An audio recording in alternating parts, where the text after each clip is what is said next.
장씩 성경 읽으니까 좋으네요. 히브리서 3장 1절부터 9절까지를 받들어 봉독해 주셨습니다. 믿음이란 무엇일까? 믿음이란 맡김입니다. 주권적 신앙에 대한 맡김인데요. 하나님을 전적으로 의지하는 것이죠. 하나님을 어느 정도 의지하는 게 아니라 전적으로 의지하는 것이 맡김이고 믿음인 줄로 믿습니다. 신명기 30장 20절에 보니까 내 하나님 여호와를 사랑하고 그 말씀을 순종하며 또 그에게 부종하라. 그는 내 생명이시오 내 장수시니 여호와께서 내 열조 아브라함과 이삭과 야곱에게 주리라고 맹세하신 땅에 내가 거하리라. 아멘. 이렇게 또 시편 84편 12절에도 만군의 여호와 주께 의지하는 자는 복이 있나이다. 아멘. 의지하고 맡기는 자가 복이 있다라고 말해주고 있습니다. 사람이 축복을 받으려면 의지해야 하고 순종해야 합니다. 이게 복을 받는 코스인 것입니다. 이렇게 하나님을 의지한다는 것을 반대로 한번 보면요, 의지하지 말아야 될 것을 세 가지를 알려주고 있습니다. 하나님은 의지하고 맡겨야 될 대상이지만 의지하지 말아야 될 건 누굴까요? 첫째요, 우상입니다. 아멘이십니까? 우상을 의지하면 안 돼요. 참 희한한 게요, 믿음은 들으면서 나는 것처럼 불신앙도 들으면서 나요. 그래서 예를 들어서 전에도 가끔 말씀드렸는데요, 예를 들어서 어떤 점쟁이나 불교의 어떤 소승이나 이런 사람들이 의미심장한 말을 우리들이 어렸을 때라든가 당신은 9수가 있어, 49을 조심해, 그러면 찝찝해요. 49이 될 때 불안해요. 왜 그래요? 들었기 때문이에요. 내가 무사히 49을 지날 수 있을까? 39을? 59을? 9수가 나쁘다는데 지날 수 있을까? 하나님이 우리에게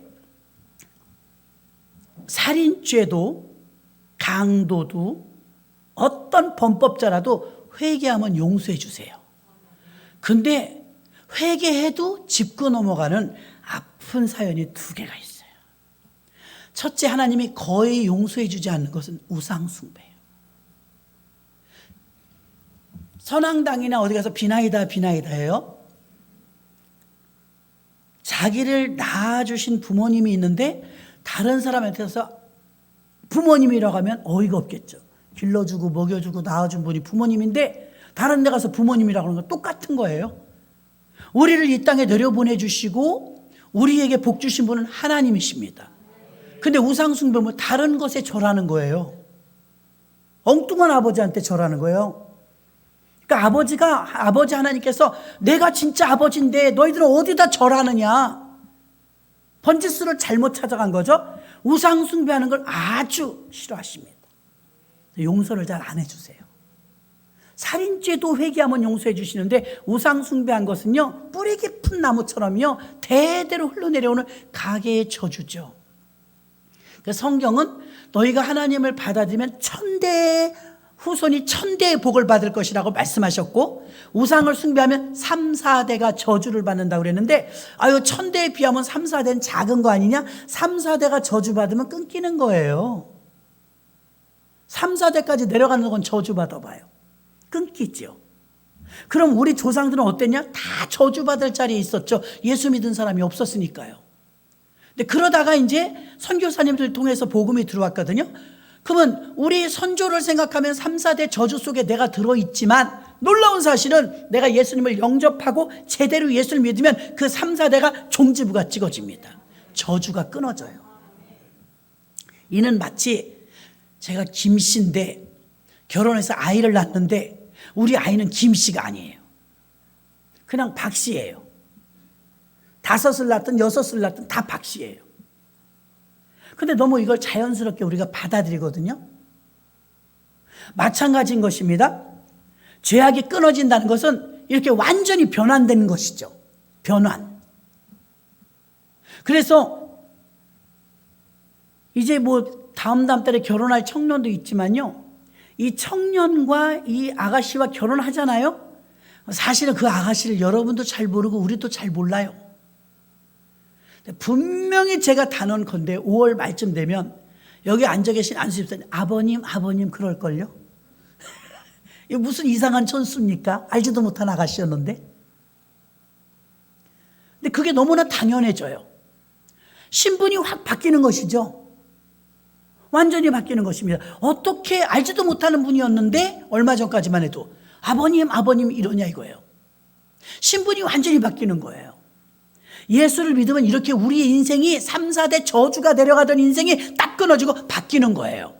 돌 감람나무 같은 우리들이 참 감람나무로 접붙임됨으로 인해서 새로운 관계가 형성되는 거예요. 그래서 하나님을 우리는 아저씨라고도 못 부르고 할아버지라고도 못 부르고 하나님을 부를 줄을 몰랐어요.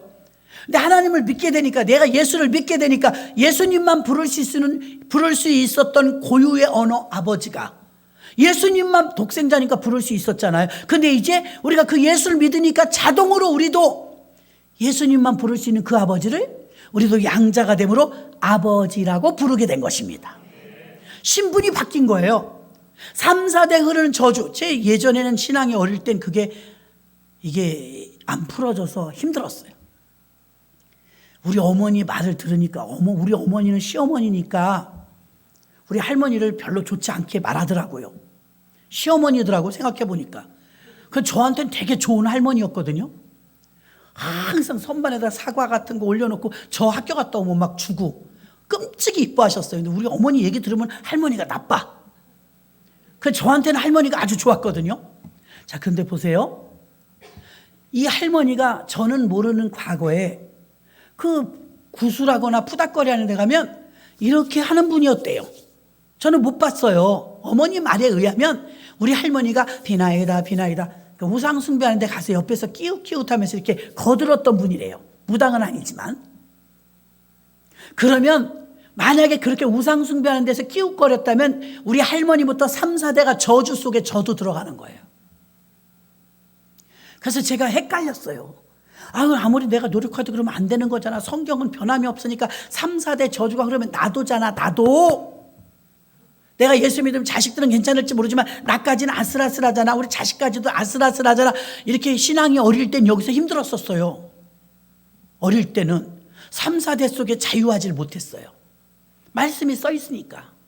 3, 4대의 저주가 흐른다? 그럼 나도 해당되는데? 그럼 우리 자식들의 대에 가서 더 내려가지 않게 하려면 정말 예수를 잘 믿어야 되겠구나. 근데 나는 자유롭지 못하네? 이 생각에 잡히니까 기운이 안 나더라고요. 기분 나쁘고. 근데 깨달았죠. 예수를 믿는 순간 시집온 새색시가 바로 그 시어머니 시아버지를 어머니 아버지 이렇게 부르는 것처럼 새로운 가족관계가 형성되더라 이 말입니다. 이해하기 쉽죠? 그러니까 우리도 예수 믿는 그 순간 하나님이 아버지가 된 거예요. 그 시로 저주받은 3, 4대는 끊어지는 것입니다. 예수 믿으면 복 받아요. 예수님이 우리를 책임지시니까요. 근데 예수님도 인격의 하나님이시라 우리가 맡길 때 더 역사하세요. 믿음이 없어서 맡기지 못하면 우리가 갈팡질팡하는 거예요. 힘들어하는 거예요. 물론 우리가 예수를 믿노라 하면서도요, 저부터도 믿음이 흔들릴 때 있죠. 성령에 충만하면 흔들리지 않아요. 그냥 믿음이 확실하게 오는 줄로 믿습니다. 믿음은 무엇이냐? 이꼬로 맡기는 거예요. 맡기는 거. 근데 이 믿음이 하나님께 맡기는 건데, 의지하는 건데, 의지하지 말아야 될 것 먼저 알려드린 거예요. 우상을 의지하지 말라. 너무나 많은 곳에 써 있죠. 신명기 7장 5절 오직 너희는 그들에게 행할 것이 이러하니 그들의 단을 헐며 주상을 깨뜨리며 아세라 목상을 찍으며 조각한 우상들을 불사를 것이니라. 우상을 부셔버리래요. 둘째는요, 무엇을 의지하지 말아야 되느냐? 자, 믿음은 의지인데요. 지금 반대를 말하는 거. 그럼 무엇을 의지하지 말아야 될까? 첫째는 뭐라 그랬어요? 우상. 두 번째는 사람이에요. 사람을 그럼 믿지 말라는 거예요? 자, 두 번째는 우리가 사랑은 해야 되지만 의지하지 말아야 될 대상이 사람이에요. 시편 146편 3절과 4절 보니까 방백들을 의지하지 말며, 여기 보세요. 사람이 힘이 없다고 나와 있죠. 도울 힘이 없는 인생도 의지하지 말지니 그 호흡이 끊어지면 흙으로 돌아가서 당일에 그 도모가 소멸할. 사람 금방 죽는다 이거예요. 미가서 7장 5절. 너희는 이웃을 믿지 말며 친구를 의지하지 말며 내 품에 누운 여인이라도 내 입의 문을 지킬지니라. 여자들 어째요? 드릴라 때문에 그래요. 여자도 믿지 말래요.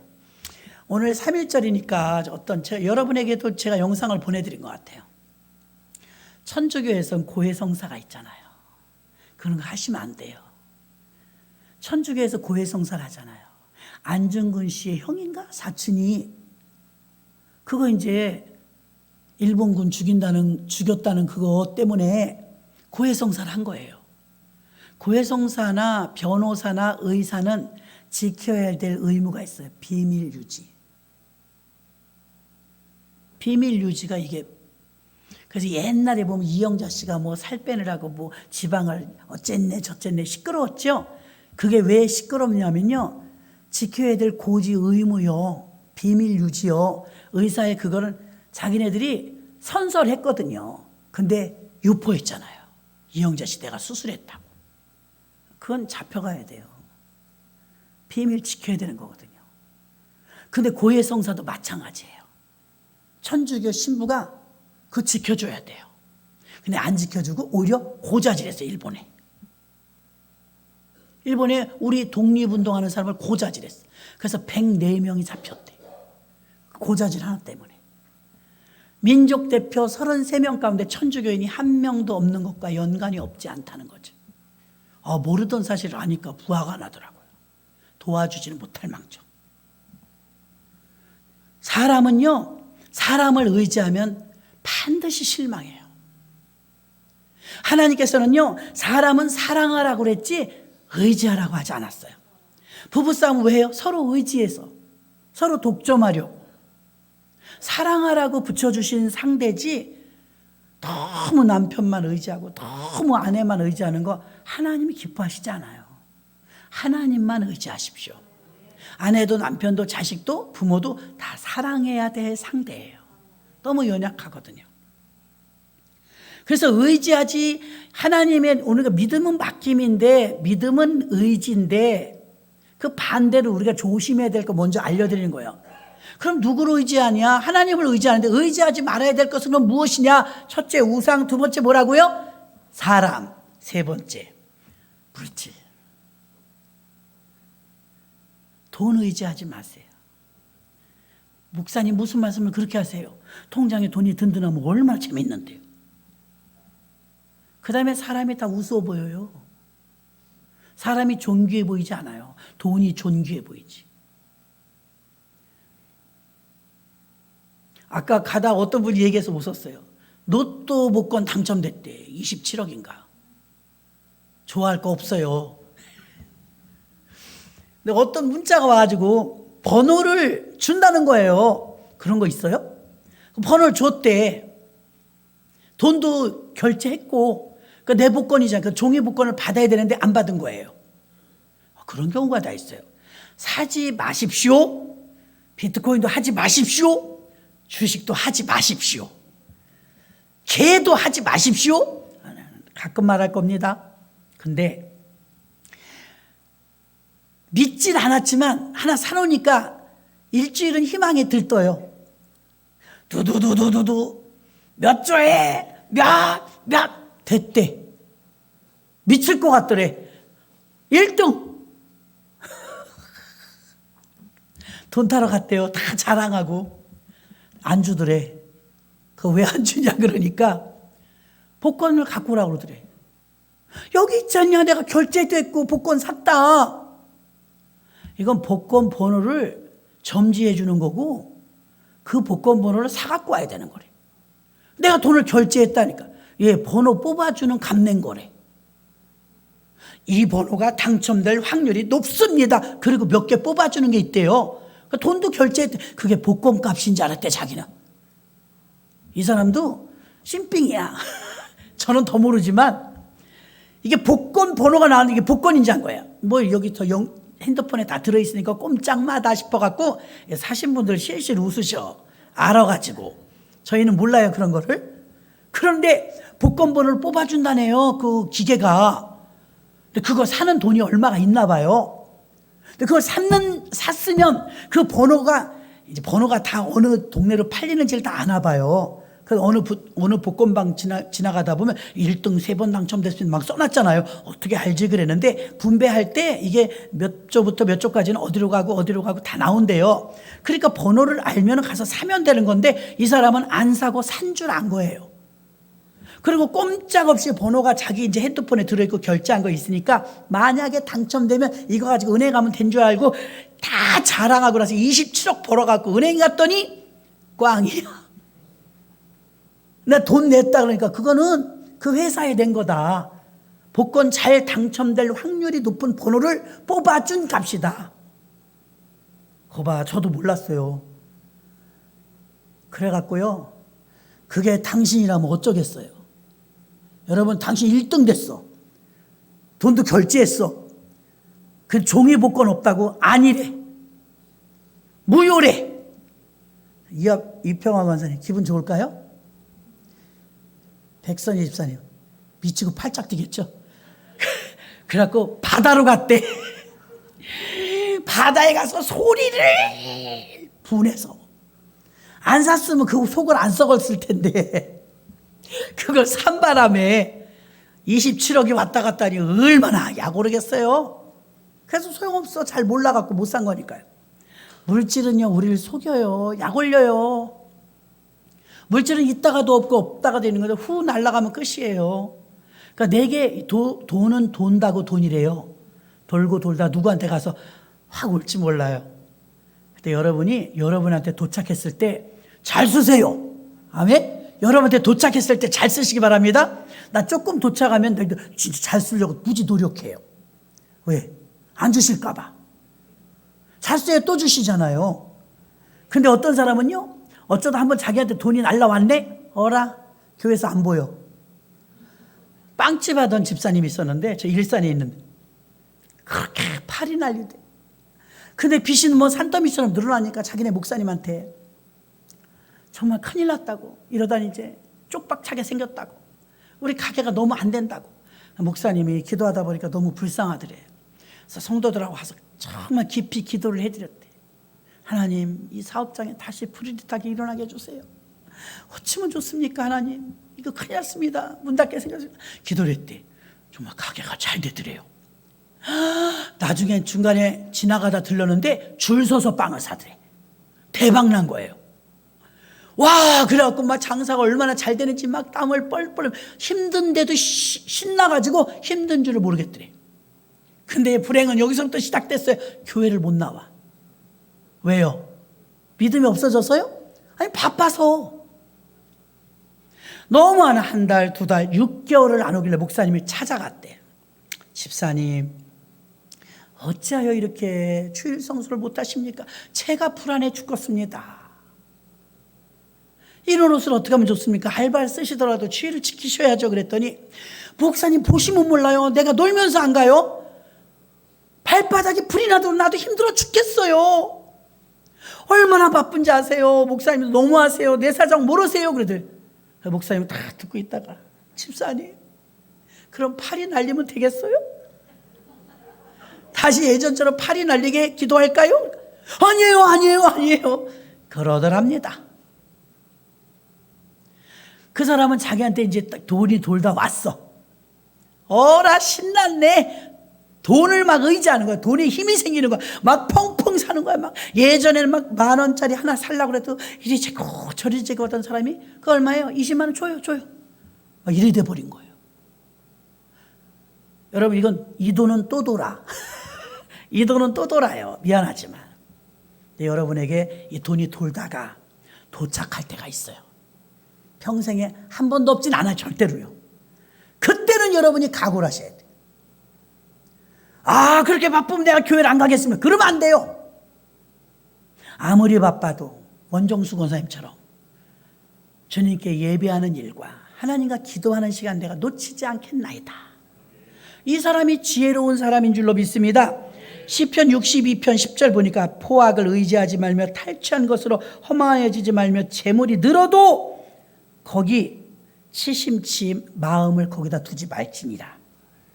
하나님은 재물에 대해서 많은 말씀을 하셨어요. 잠언 11장 28절 자기 재물을 의지하는 자는 패망하려니와 의지할 대상이 아니에요. 물질은 다스릴 대상인 줄로 믿습니다. 의인은 오히려 푸른 잎사귀 같아서 번성하리라. 마태복음 6장 24절 한 사람이 두 주인을 섬기지 못할 것이니 혹 이를 미워하며 저를 사랑하거나 혹 이를 중히 여기며 저를 경히 여김이라. 너희가 하나님과 재물을 어떻대요? 겸하여 섬기지 못하리라. 여기서 잘못 그러면 뭐 예수 믿는 사람 돈 없어야 돼요? 아니요. 여기 뭐라고 했어요? 하나님과 재물을 겸하여 섬기지 못하니 벌써 돈을 섬긴다는 거예요. 돈을 섬긴다. 돈이 섬길 대상이에요? 무인도에 가서 먹을 거 없어 봐요. 그 돈 아무짝에도 쓸모없어요. 쌀한 톨이 더 귀하지. 돈은 섬김의 대상이 아니라 다스릴 대상인 줄로 믿습니다. 물질을 다스려서 균등히 잘 써야죠. 이건희 회장이 생전에 이런 말을 했어요. 나는 평생을 살면서 물론 내 선친을 통해서 물려받아서 돈은 많지만 나는 너무나 많은 사람들을 만나봤는데 모두가 다 부자 되고 싶어 하더라. 여기서 자유로울 사람 있어요? 우리들도 다 부자 되고 싶어 하잖아요. 다 부자 되고 싶어 하더래요.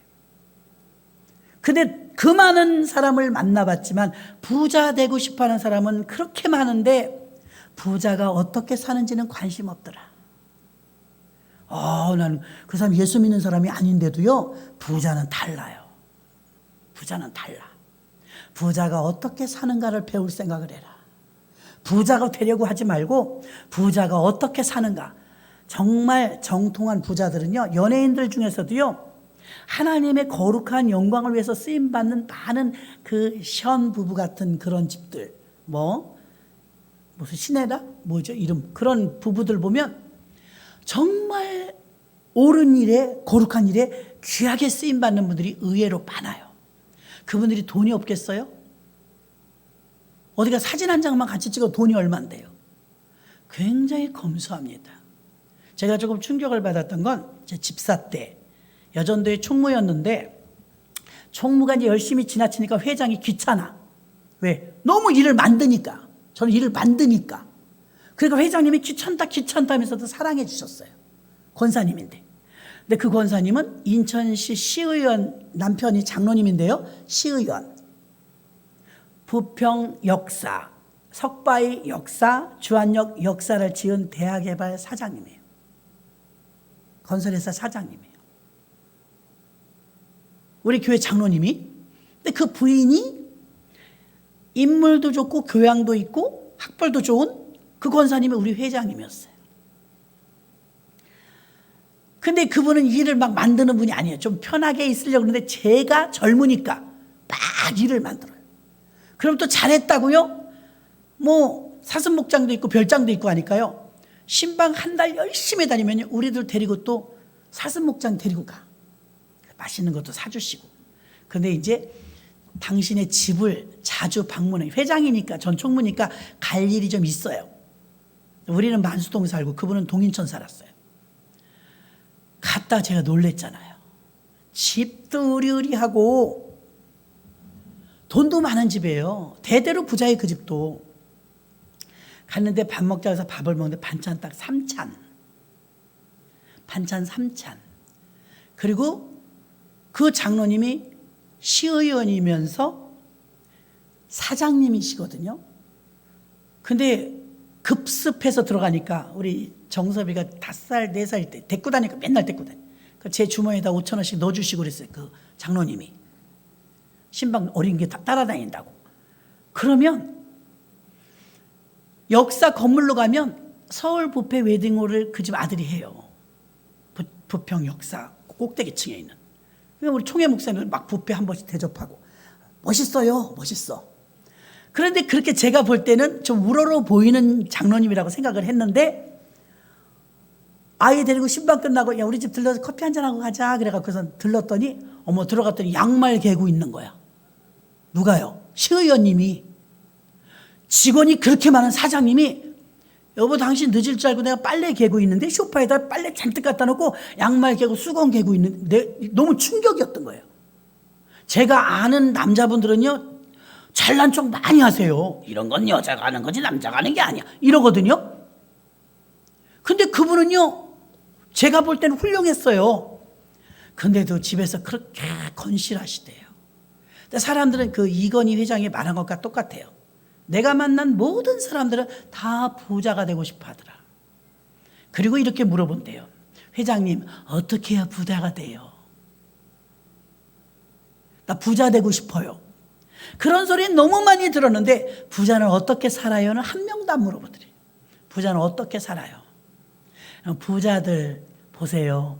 굉장히 검소해요. 검소해요. 그 집이 그 당시에 최고 좋은 차를 타고 우리 아이들까지 전부 그 비싼 차를 태우고 의정부 목장까지 맨날 우리들 맛있는 거 사주고 하셨는데도 반찬 3찬 더 넘지 않아요. 이렇게 드세요. 네, 그랬어요. 뭐가 모자라. 이 정도면 좀 됐지 이래요. 권사님이. 그럼 지나가면서 어떻게 기도해요? 딱 주안역을 지나가면요. 옛날에 대한생명 빌딩이 있었고요. 교보 빌딩 지금도 있지만 지금 하나생명인 것 같아요. 대한생명 빌딩과 교보 빌딩이 지나가면서 그냥 이렇게 기도했대. 하나님 나도 저런 거 하나 주세요. 통도 커. 하나님 나도 저런 빌딩 하나 주세요. 그런데 부평역 역사 그 된 거예요. 제가 이제 거기 3일 금식하는 중에 그때도 사순절 그때 기간이었던 3일 금식하는데 그때 왜 그렇게 힘들었는지 3일 금식하는데 힘들더라고요. 이틀 지나고 세 번째 날인가가 주안역 역사 오픈 예배라는데 안 갈 수가 없잖아요. 총무가 회장님네 집인데. 근데 막 빙빙 도는 거예요. 막. 그때는 뭐 제 역사를 했나 봐요. 다른 때는 그냥 3일 금식해도 어렵지 않겠는데 그때 3일 금식하는데 마지막 날인데 빙빙 도는 거예요. 빙빙 돌아. 막 힘들어서 막 진땀이 바짝바짝 나요. 금식할 때 힘들 때가 좀 있어요. 너무너무 힘들었던 거예요. 가서 예배를 드리는데 그날 왜 그렇게 설교가 길어? 긴 것처럼 느껴지는 거예요. 내가 너무 힘드니까. 막 이렇게 몸이 저절로 내려가려고 하는데 권사님들 나이 많으신 권사님들도 다 서 계신데 제가 막 몸이 점점 내려가는 막 숨이 깔딱깔딱 넘어갈 것 같아요. 너무 힘들었던 기억이 나는 거예요. 주안역 역사 오픈 예배 때. 그래가지고 굉장히 힘들었는데 교회 안에 보면 여러 부류의 사람이 있지만 돈이 좀 많이 있는 분이 있어요. 저 사람 돈 많으니까 써야지 이렇게 생각하지만 그분이 어떻게 사는지는 별로 관심이 없어요. 의외로 제가 아는 부자들은 굉장히 검소하셨어요. 짠돌이란 소리가 아니에요. 교회에서 큰일 있으면 그 댁에서 다 해요. 그 댁에서 굵직굵직한 거 다 해요. 오죽하면 저는 그냥 총무인데도요. 그때는 그런 거 눈이 안 떠져갖고 부동산에 부평 역사에 상가 하나 줄까 해볼래. 싫다고. 믿음 좋은 것처럼 쉬래야지. 그랬더니 내가 나중에 말했더니 누가 그래. 바보 저런 바보가 없대. 그거 하나 주면 기퉁이를 하나 받아도 온 식구가 다 먹고 살 텐데 그걸 안 받다. 나 그땐 내가 할 거 아닌 나 장사에 몸 매고 싶지 않으니까. 그렇게 몰라 조건은 물어보진 않았어요. 자세히는. 관심이 없었으니까요. 그때는 그런 게 눈이 안 떠졌어요. 여러분 우리가 재물을 의지하면 안 되고요. 재물을 다스려야 돼요. 신명기 10장 20절 내 하나님 여호와를 경외하며 그를 섬기며 그의 친근하고 그 이름을 맹세하라. 또 시편 115편 9절 이스라엘의 여호와를 의지하라. 그는 너의 도움이시요 너의 방패시라. 자, 재물도 의지하지 말고 사람도 의지하지 말고 우상도 의지하지 말고 그러면 하나님께 맡기는 건 어떻게 해야 될까? 첫째 1절입니다. 1절 그러므로 함께 하늘의 부르심을 입은 거룩한 형제들아 우리의 믿는 도리의 사도시며 대제사장이신 뭘 생각하래요? 예수를 깊이 생각하라. 아멘. 예수를 깊이 생각하라. 마태복음 6장 31절에서 그러므로 염려하여 이르기를 무엇을 먹을까 무엇을 마실까 무엇을 입을까 하지 말라. 또 누가복음 12장 29절 너희는 무엇을 먹을까 무엇을 마실까 하여 구하지 말며 근심도 말라. 그러면서 1절에서는요 예수를 깊이 생각하라. 하나님께 맡긴다는 것은요 예수를 깊이 생각하라. 로마서 8장 5절부터 생각이 나와요. 7절까지 보니까 육신을 쫓는 자는 육신의 일을 영을 쫓는 자는 영의 일을 어떻게 한대요? 영적인 일만 생각한대요. 6절에 보니까 육신의 생각은 뭐래요?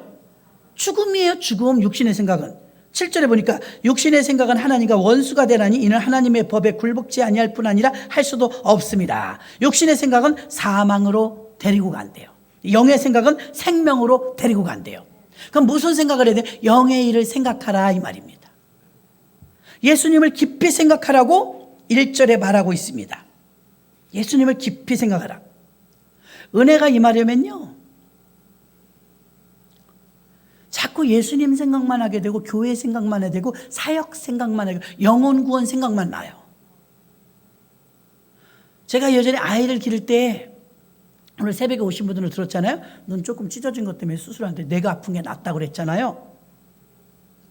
근데 아이를 기를 때 보니까 오늘 오랜만에 아이 데리고 우리 워크숍을 갔다 왔거든요. 그 차를 따로 탔었어요. 애가 도착하기 전까지는요 불안하더라고요. 너무 까마득하잖아요. 3, 40년 전에 애기들 길러보고 안 길러봤잖아요. 근데 그게 생각나는 거예요. 옛날에 애기 길렀을 때가. 제가 9월 주공아파트 지금 퍼스트시티 그 자리예요. 거기 살면서 모래내 시장을 갔었어요. 근데 애기 재워놓고 잠깐 갔거든요. 불안해 죽겠는 거예요. 그러면서 진짜로 내 귀에 애기 우는 소리가 들려요. 그래갖고 막 정신이 없어갖고요. 시장을 어떻게 봤는지 모르고 막 단걸음에 달려왔거든. 애기는 쌕쌕 자고 있어요. 나는 분명히 들었거든요. 들릴 리가 있어요. 거리가 먼데. 근데 왜 그럴까요? 애기 생각만 해서. 그쵸? 애기 생각만 해서. 의처증, 의부증 왜 그래? 그것만 생각해서 그렇게 되는 거예요. 그거 기가 막히더만요. 의처증, 의부증 들어보면. 진짜 같아요. 아주 소설을 만들더라고요. 그런데 의심할 수 없을 정도로 너무 완벽하게. 근데 그쪽으로 생각을 하면요, 우리 사람은 의식의 세계와 무의식의 세계로 만들어진 게 우리 사람이에요. 의식의 세계는 우리 정신세계에서 다 기억하는 건데요, 무의식의 세계는 꿈, 환상, 환청 뭐 이런 게 무의식의 세계죠. 근데 무의식의 세계를 무시할 수가 없어요. 무의식의 세계가 의식의 세계로 뛰어나오면 정신이 이상해지는 거예요. 근데 무의식의 세계는 내가 컨트롤 마음대로 못하죠. 꿈속에서 막 내가 날아다닐 때 있잖아요. 실제로 못 날아다니잖아요. 근데 무의식의 세계에서 내가 날아다녔기 때문에 지금도 진짜 나를 줄 알고 높은 데서 뛰어내리면 어떻게 될까? 죽어요. 근데 이게 혼돈이 와갖고 혼선이 빚어지면 정신적인 계통에 문제가 생기는 거예요. 예수님만 깊이 생각하면 정말 놀라운 일은요, 여러분 안 되는 게 없어요. 왜 그러냐? 내가 어떤 사람이 미워요. 문제가 막 해결이 안 돼요. 근데 문제를 생각하지 예수를 생각 안 하거든요. 진짜예요. 문제에 파묻혀갖고 문제만 생각하고 내 몸이 아프면 내 몸만 생각하지 예수를 생각 안 해요. 근데 한번 하라는 대로 해보라니까요. 어떤 문제가 되었든 초월해서 예수만 생각해봐요. 답이 다 나와요. 하갈이란 여자가 지금 이스마엘이 목말라 죽게 생겼어요. 그러니까 자식이 자기 보는 앞에서 목말라 죽는 걸 보려니까 내가 죽는 게 나을 것 같아요. 그래서 방송대곡하면서 이제 처음이자 마지막으로 하나님께 생명을 걸고 기도합니다. 내 아들이 차마 죽는 걸 못 보겠나이다. 물이 없어서 지금 죽습니다. 그랬어. 그리고 막 방송대곡하고 쥐야 막 하나님 살려달라고 기도하는데 눈물을 닦으면서 이렇게 보니까 옆에 샘물이 있네. 그게 갑자기 나왔겠어요? 아까도 있었다고요. 근데 못 봐. 근데 여러분, 예수만 깊이 생각하면 우리는 몸이 아프면 몸만 생각해요. 돈이 없으면 돈만 생각해요. 누가 미우면 그 사람만 생각해요. 그래서 해결이 안 돼요. 예수만 생각해봐요. 예수가 우리를 좋은 생각나게 끌고 가고 못 보던 걸 보게 해줘요.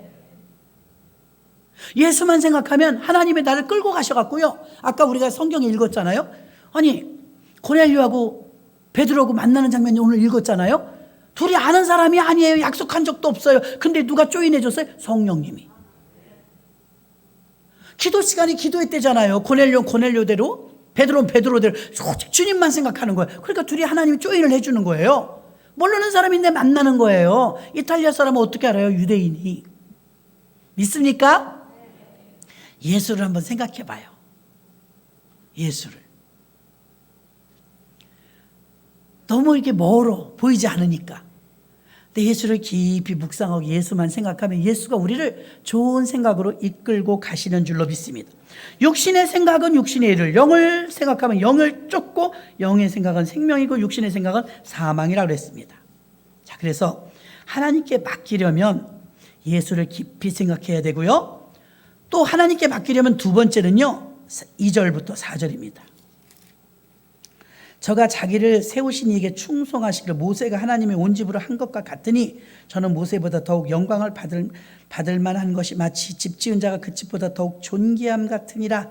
자, 3절에 보면 모세가 발견한 것처럼 하나님의 존귀함을 발견해야 돼요. 와, 하나님은 하나님이십니다. 이런 탄성이 나와야 돼요. 와, 우리 하나님은 어떻게 이걸 알고 이렇게 하셨을까? 여러분 인생 살다 보면 이런 일 많거든요.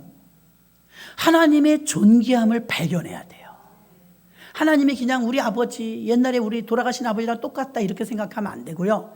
하나님이 얼마나 오묘하고 얼마나 섭리적이며 얼마나 치밀하고 계획적이며 하나님이 얼마나 놀라운 사랑을 가지고 있는지 그걸 깨달아야 돼요. 그러니까 하나님이 존귀하다는 사실을 여러분이 알아야 될 줄로 믿습니다. 자, 출애굽기 2장 12절에 보면 모세가 애굽 사람을 쳐 죽이고 모래에 감춰요. 너무 중요한 장면인데요. 모세는 좌우를 살피며 사람을 죽였어요. 아무도 없으니까 죽인 거예요. 그래갖고 모래 속에 감췄어요. 여기서 너무 중요한 장면이지만 모세는 위를 못 봤어요. 위. 좌우는 살폈는데 위에 계신 분은 보고 있잖아요. 우리가 왜 자꾸 망각이 되어지고 믿음이 떨어지느냐? 위를 못 봐요. 하나님이 아시는, 아유, 교회에서 내가 그렇게 일을 해도 몰라줘, 어쩌죠. 아니, 하나님이 보신다는 믿음이 있으면 이렇지 않아요. 아니, 목사님은 말이야, 속닥속닥 하는 사람 얘기만 듣나 봐. 모르시는 것 같아. 내가 몰래 일한 것도 모르시나 봐. 나는 몰라도 돼요, 여러분. 왜냐하면 모래 속에 감출 때 아무도 모르는 줄 알고 죽인 거예요. 좌우를 살펴보고 아무도 없으니까 사람을 죽이고 모래 속에 숨겼지만 보시는 이가 계셨으니 하나님이시다. 이걸 반대로 바꿔 말하면 여러분의 상급이 누가 알아주든지 아니 알아주든지 전도하고 신방하고 헌신하고 봉사하고 기도하면 좌우엔 아무도, 저도 교회 내려오면 맨날 혼자 기도해요. 밤마다 신나요. 빙글빙글 돌면서 막 좋아요. 이제 춥지도 않고 좋더라고요. 그런데 여러분 사람 의식하지도 않지만 저분 보시라고 기도하는 거지. 그죠? 혼자서 가끔 와서 기도하시는 분들 많습니다. 하나님께 기도하는 거죠. 모세가 이걸 몰랐어요. 그 40년을 연단받죠. 깨달을 때까지. 좌우만 살피고 사람만 살폈지 위를 살피지 않았어요. 그래서 존귀한 자가 하나님이라는 사실을 알아야 되고 애굽의 왕자 모세를 사용하시는 게 아니라 거듭난 모세를 쓰셨어요. 여러분이 생각할 때 아유 나는 이제 끝났어. 나이도 많고 그렇게 생각하실지 몰라도 떨기나무 가운데 주님이 부르셨던 것처럼 하나님을 위를 바라보면 주님은 시작하십니다. 출애굽기 3장 4절도 여호와께서 그가 돌이켜 오는 것을 보신지라 하나님이 떨기나무 가운데서 그를 불러 가라사대 모세야 모세야 하시매 그가 가로되 내가 여기 있나이다. 내가 이 뒤는 그렇게 써 있죠. 내가 선 곳은 거룩한 곳이니 내 발에서 신을 벗으라. 제가 여기 있나이다. 40년 뒤에 드디어 이제 위를 보는 거야. 내가 여기 있나이다. 하나님이 가장 존귀한 분이고 기다리시는 분이라는 사실을 알아야 될 것입니다. 마지막 세 번째 6절입니다. 그리스도는 그의 집 맡은 아들로 충성하였으니 우리가 소망의 담대함과 자랑을 끝까지 견고히 잡으면 그의 집이라. 아멘. 끝까지 굳게 붙잡으래요. 하나님을, 그리스도를 붙잡는 거예요. 잡았다 놓을 때가 있죠. 놓으면 안 되죠. 맡긴다는 것은 확신이고요. 무엇인가를 맡겼다면 그 다음에 흔들리지 말아야 돼요. 맡겨놓고 자꾸 물어봐. 그러면 결혼하는 청춘 남녀가 나 너 사랑해. 너도 나 사랑하지. I love you. 우리 결혼할까? 그래 결혼해. 결혼 코앞에 너 진짜 나 사랑해? 진짜 결혼할 거야? 제정신이 아닌 사람이죠. 이미 이게 신뢰가 확신이 왔을 때 결혼하는 거예요. 확신이 왔을 때 굳게 붙잡아야 돼. 주님도 그래요. 오늘 하루도 주님 맡아 주관하여 주시옵소서. 하나님 우리를 인도하시고 이 문제를 해결해 주시를 믿습니다. 그러면 아멘 그러고 나서 그 다음엔 다 전화 돌리고 내가 다 해. 믿고 맡긴다는 것은 계속 붙들고 있는 거예요. 그냥 믿는 거예요. 의지하는 거예요. 그래서 6절에 끝까지 견고히 잡으면 그의 집이라. 끝까지 견고히 잡으면 10가지 재앙을 당할 때 순탄하지 않았어요. 그러나 모세는 계속 외쳤어요. 그리고 그 드디어 10가지 재앙이 끝나고 출애굽할 때 홍해바다 앞에서 이게 마지막 클라이막스죠. 이제 애굽을 탈출하는 마지막 관문이 홍해바다예요. 야, 진퇴양난이에요. 뒤에서는 병사가 쫓아오죠. 앞에는 홍해바다 가로막혀 있죠. 수영도 다 할 줄 모르죠. 사람은 뭐 인산이네죠. 이건 아무것도 할 수 없어요. 하나님께 기도합니다, 모세가. 그때 뭐라 그래요? 너는 가만히 있어. 내가 하나님 됨을 알지어다. 나 이거 너무 멋있는 것 같아. 제가 좀 설치려고 그러면 제가 이 말씀이 딱 떠올라요. 너는 가만히 있어. 내가 하나님 됨을 알지어다. 따져봐야 됩니다. 잘했니 못했니 따져봐야 됩니다. 그럼 너는 가만히 있어. 내가 하나님 됨을 알지어다. 깨갱깨갱 하는 거예요. 의외로 가만히 있다가 뒤에 잘 수습되는 경우가 더 많아요. 내가 이렇게 나서서 설치잖아요. 더 그르쳐요. 홍해바다가 갈라진데 이스라엘 백성들이 한 게 뭐 있어요? 뭐 했냐고요? 거기에 무슨 힘이 있어요? 여리고가 무너지는데 이스라엘 백성들이 그거 무너뜨려 했어요? 망친질을 했어요? 총을 쐈어요? 다 하나님이 하셨어요. 그래서 저는 수영을 할 줄 모르거든요. 총회에서 저 설악산 갔는데 그냥 계곡 따라 올라가다가 그 이끼가 있는데 물에 발 담그고 들어가다가 내가 빠졌어. 근데 우리 남자 목사님들이 저 위에서 지금 다 보고 있어요. 해병대 출신이 몇 명이고 저 죽게 놔두겠어요? 박수미 목사님 들어왔잖아. 내가 나보다 크면 말도 안 해. 금방 뛰어들어갔고요. 자기 잡으래. 자기가 끌려올 것 같아.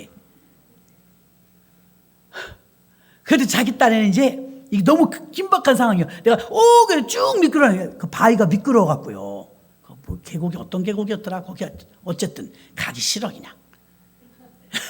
전 수영을 못 하거든요. 발이 쭉 순간적이더라고요. 발이 쭉 그러는데 옆에서 가고 있다가 갑자기 막 확 가방 집어던져 손을 내리면서 물이 뛰어들더라고요. 자기는 수영할 줄 안다 이거죠. 그래도 나 못 건져요.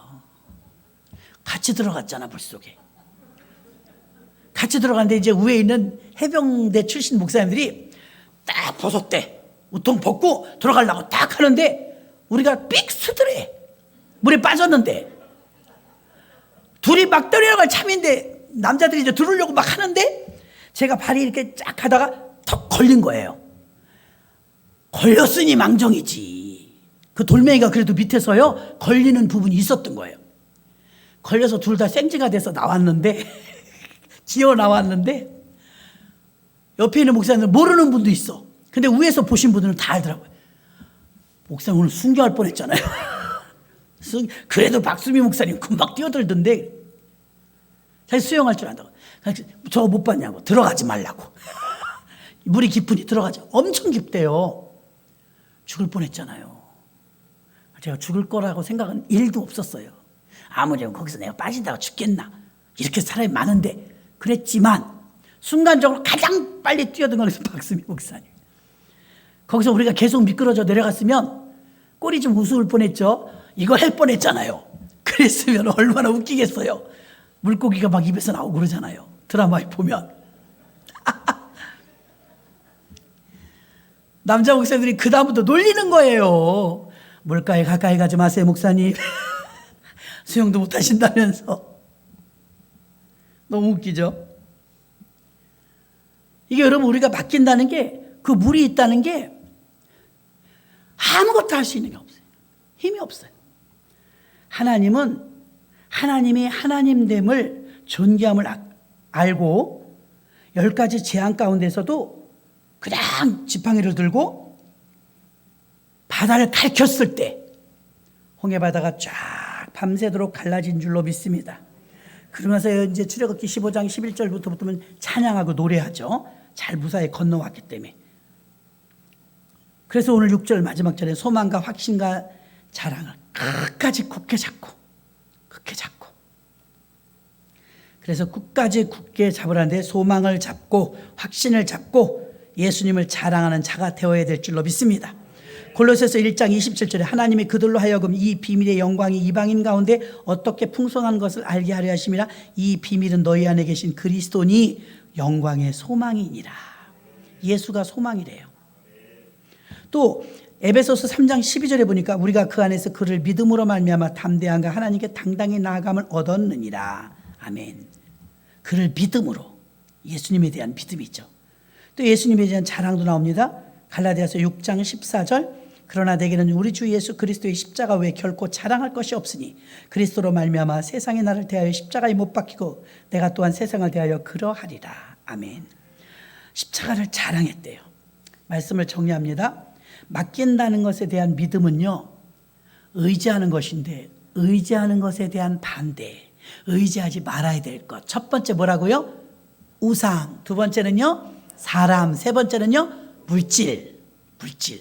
이거 의지하면 안 됩니다. 다스려야지.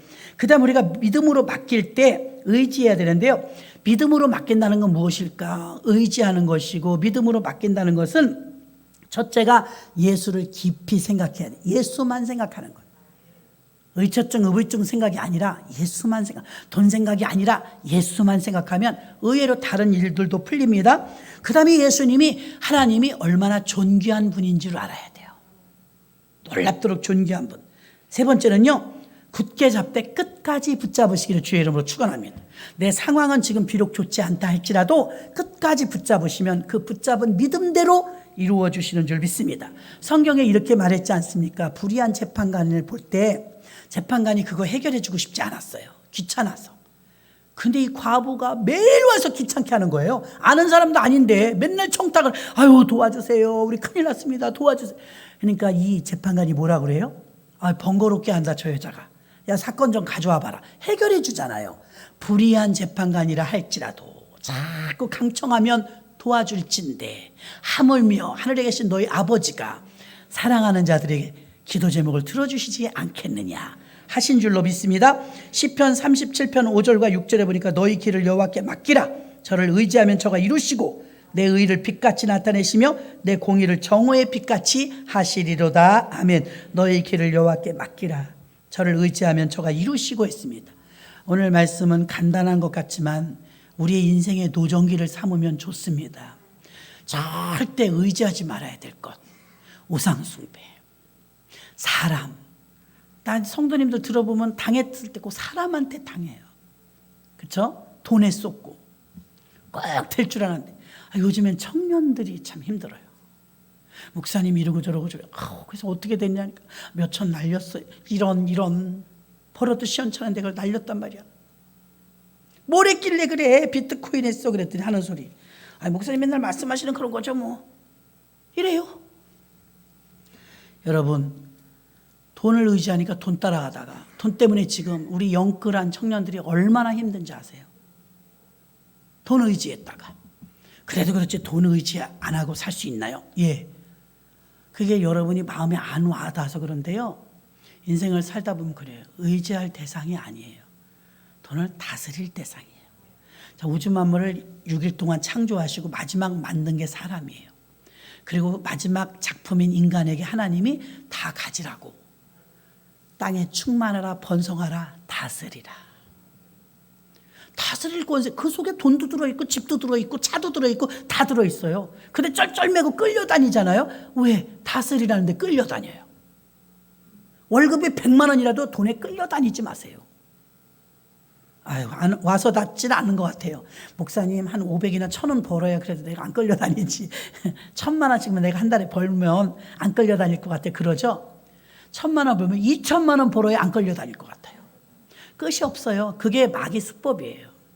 자, 어떤 분이 그렇게 직역을 했더라고요. 요즘은 당근 가지고 말을 훈련하면 당근 앞에 넣으면 계속 그것만 보고 달려간대요. 정치인들이 요새는 당근만 보고 자기 목적만 놓고 다니까 주변을 못 살핀다는 거예요. 그럼 백성들이 힘들다는 거죠. 여러분이 뭔가 욕심적인 것이 앞에 보이면 그것만 보고 가면요, 이게 전체적인 걸 못 봐요. 그래서 하나님이 우리에게 다스리라 그러면 다스릴 권세를 주셨기 때문에, 여러분 나는 그렇게 똑똑한 사람 봤어요. 여러분 아담 봐, 아담. 아담이 자기 부인의 이름을 졌어, 하와라고. 또 내 살 중에 살이요 뼈 중에 뼈라 해서 짐승이요. 짐승이 몇 마리예요. 이 세상에 있는 모든 이 움직이는 짐승들이 몇 가지나 돼요. 인터넷에서 찾아보세요. 저 안 찾아봤어요. 하나님이 만든 짐승이 뭐 소, 말, 돼지 뭐 이렇게 해서 짐승이 얼마나 많을까요, 여러분? 곤충까지. 그 이름 누가 지었게요? 하나님이 안 지었어요. 아담이 지었어요. 아담이. 그래요, 목사님? 그러시면 안 됩니다. 왜 아담이 지었느냐? 하나님이 만드신 들짐승을 아담에게 보내매 아담이 명하는 것이 곧 그의 이름이 되니라. 성경이 이렇게 써 있어요. 우리가 그냥 지나쳐서 그렇지. 그렇다면 하나님은 아담을 만드시고 성능을 테스트한 거예요. 나의 형상을 닮은 아담아, 나는 너의 이름을 지었다. 흙이란 뜻이에요. 아담. 그러면 이제 너는 내가 만든 짐승을 네 앞에 보낼 테니 네가 오는 대로 그의 이름을 지어라. 그것이 곧 이름이니라. 네가 명하는 것이 이름이니라. 이름 잘 짓잖아요. 사자처럼 생겨서. 호랑이는 호랑이처럼 생기고 개구리는 개구리처럼 생기고. 그 많은 이름을 다 누가 지었느냐? 아담이 지었어요. 그 정도면 되게 대단하잖아요. 다스릴 능력 되지 않아요?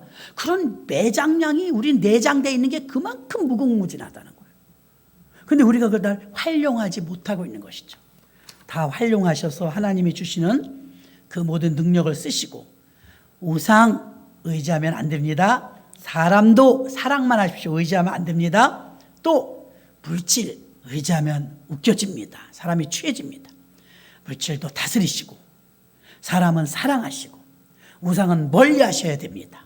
하나님은 깊이 생각하시고, 하나님은 존귀함을 깨달으시고, 여러분들을 통해서 하나님이 원하신 대로 끝까지 붙잡으셔서 승리하시는 모두가 되시기를 주의 이름으로 축원합니다. 하나님 감사합니다. 주의 제단에 귀한 예물을 올렸습니다.